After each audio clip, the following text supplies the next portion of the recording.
Well, welcome. Part of our continuing series where we talk to professors, activists, reporters, writers, anybody on the left, anybody on the right, anybody with a clean and clear perspective. And we want to provide it uncut directly to you, the public, so that you can make up your own mind. With us today, we were able to get one question answered. It's not a full interview. A lot of professors who are very good in this field and very well studied are very busy, and we totally respect that. We were able to get one question answered, and it's a big one. And this is from a big source. We were able to talk on email exceptionally briefly to Robert Axelrod, the Gerald R. Ford School of Public Policy at the University of Michigan. Robert Axelrod is the William D. Hamilton Distinguished University Professor Emeritus at the University of Michigan. He has appointments in the Department of Political Science and the School of Public Policy. Prior to coming to Michigan, he taught at the University of California, Berkeley. Holds a BA in mathematics from the University of Chicago and PhD in political science from Yale. He's also awarded the National Medal of Science. He is best known for his interdisciplinary work on the evolution of cooperation, which has been cited more than 30,000 times. His current research interests include international security and sense-making. Among his honors and awards are memberships in the National Academy of Sciences, a 5-year MacArthur Prize Fellowship, the Newcomb Cleveland Prize of the American Association for the Advancement of Sciences for an outstanding contribution to science, and the National Academy of Sciences Award for behavior research relevant to the prevention of nuclear war. He served as president of the American Political Science Association. Wow.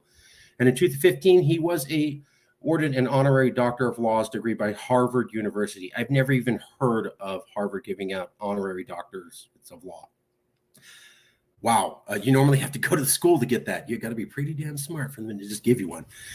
Anyways, this is the research that he had done, Professor Axelrod, who's the Professor Emeritus. It's on preventing extreme polarization of political attitudes, and it came out in 2021. Here's what the study's about. Extreme polarization can undermine democracy by making compromise impossible and transforming politics into a zero-sum game. Heard a lot about that on the series. Ideological polarization, the extent to which political views are widely dispersed, is already strong among elites, but less so amongst the general public. We strongly disagree with that here. Strong mutual distrust and hostility between Democrats and Republicans in the United States, combined with the elites' already strong ideological polarization, could lead to increasing ideological polarization amongst the public. Completely agree with that. The paper addresses two questions. Is there a level of ideological polarization above which polarization feeds upon itself to become a runaway process? I would say the answer is yes, and we're already there. If so, what policy interventions could prevent such dangerous positive feedback loops? That's exactly what we're trying to find out. Man, I wish I could have interviewed you.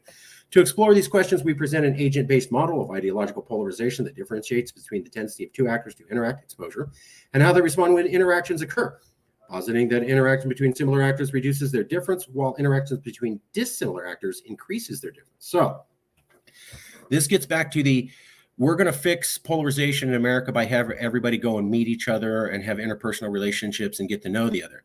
And he's saying, watch out, because there's evidence that if you have interactions with someone who's different than you, it increases polarization.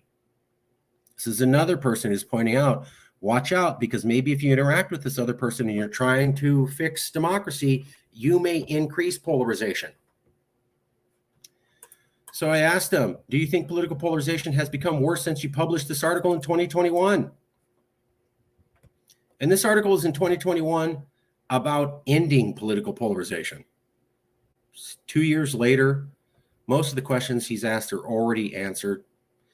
And, it's just getting worse. So I said, do you think political polarization has become worse since I published an article in 2021? Yes. I know it's a short thing, but look at the credibility of this guy. He's been everywhere. National Academy of Sciences, Berkeley, Yale, Chicago, Harvard.